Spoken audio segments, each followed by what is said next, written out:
सुनिए, ये प्याज कितने रुपए किलो? मैडम 60 रुपए किलो। मैडम आपको याद है आप एक हफ्ते पहले यहाँ पे सब्जी लेने आई थी, आपके साथ कोई लेडीज भी थी। आपने तो पैसे दिए थे लेकिन उन्होंने सब्जी उधार ली थी। अब हम फोन कर रहे हैं तो फोन स्विच ऑफ आ रहा है। आपको उनका घर पता है क्या? आप सुनीता की बात कर रहे हैं क्या? हाँ मैडम, शायद उनका नाम सुनीता ही था। आप बता सकते हैं उनका घर कहाँ है?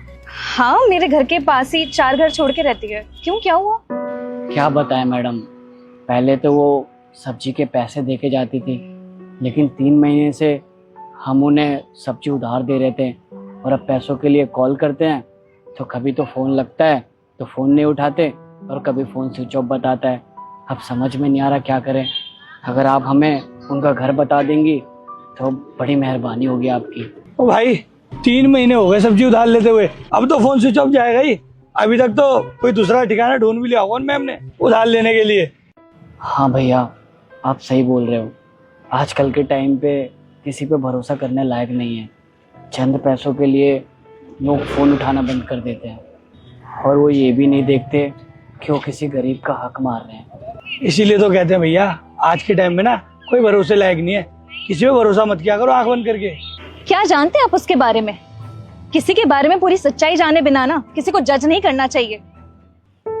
भैया, आपको नहीं पता उसके साथ कितना बुरा हुआ है। उसके पति का एक्सीडेंट हो गया। सिर्फ उसके घर में उसका पति ही था कमाने वाला। पता नहीं उसका घर कैसे चल रहा है। उसके 3 छोटे छोटे बच्चे भी हैं। सिर्फ आपसे ही नहीं, न जाने कितने लोगों से उसने उधार लेके अपना घर चलाया है। रिश्तेदारों ने भी हाथ पीछे कर लिए। अब पता नहीं वो कैसे अपना घर चला रही है। तो भगवान ही मालिक है उसका। आप ये कर दीजिए। घर कहाँ है उनका?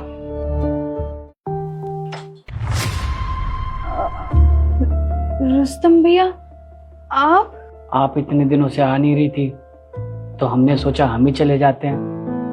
भैया, हमें माफ कर दीजिए।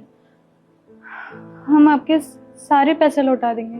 अरे नहीं नहीं, हम पैसे मांगने नहीं आए, हम तो आपको ही सब्जियां देने आए। सब्जियां? पर भैया, इन सब्जी के बदले हमारे पास पैसे नहीं आपको देने के लिए। हमने कब कहा कि हमें इनके पैसे चाहिए?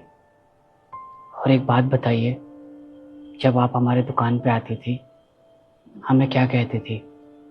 भैया, तो एक भाई का फर्ज होता है ना कि अपनी बहन की मदद करे। तो क्या हम इतना भी नहीं कर सकते अपनी बहन के लिए? और आप फिक्र मत करिए, जब तक हम जिंदा है ना आपका चूल्हा नहीं बुझने देंगे। और हाँ, हम आप पे कोई एहसान नहीं कर रहे।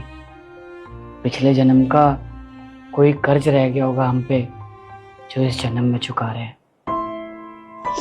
अरे नाना, रोइए मत आप रोते हुए बिल्कुल भी अच्छी नहीं लगती। आप हंसते हुए अच्छी लगती हैं। और ये ले लीजिए, वरना हमें लगेगा कि आप हमें भाई सिर्फ बोलती हैं, दिल से नहीं मानती हैं।